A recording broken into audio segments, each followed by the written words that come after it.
This is why you should never mock a lechuza story time. At that time, I didn't believe anything of lechuzas, the devil, or anything. So I decided to mock la lechuza. I said, if you're really real tomorrow, you're gonna come to my house and you're gonna ask me for a lime and pepper, chiles and a lime, if you're really real. I went inside as my mom kept telling me to come inside as my friends also went inside to their houses. And the next day came in without thinking anything about what I just did the other day, late at night. It was the next day. I got home from school and I noticed that no one was home. My mom and dad had left grocery shopping and it was super rare that I was left alone. I was happy I was left home alone because I could do whatever I wanted without getting scolded by my parents. All of a sudden, I heard someone knock the door on the gate in front of my door. I froze. I decided to go check on the window without a mind of what I just said the other day late at night. And when I saw through the window, I saw a creepy hand, wrinkly hand of an elderly lady with claws out saying, I came for my lime and chiles. I wasn't shocked. I stayed frozen like a robot as I saw the claw sticking out of the gate.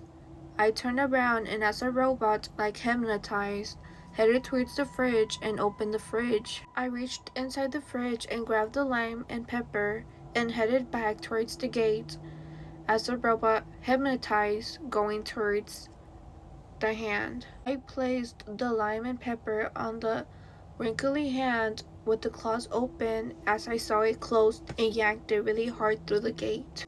I was frozen for a while until I finally reacted and went towards inside. And I went inside and I just sat down and that's how my parents found me. My parents got home and my parents were getting worried because I was still in shock, frozen, as my mom kept asking, are you okay? What's wrong? What's wrong? As a kid, I was known as a hyper energetic kid that would not stay still. So was really odd for my parents for me to be still for a long time. Finally, I was able to speak out and say some few words. And that's when I told my mom what had happened.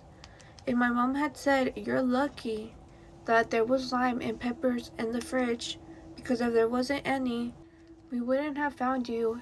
I got cleansed with the lady that my mom had took me with, and the thing is, I didn't learn my lesson. I did it again. I mocked the lechuza a second time. The second time I mocked the lechuza, I finally learned my lesson.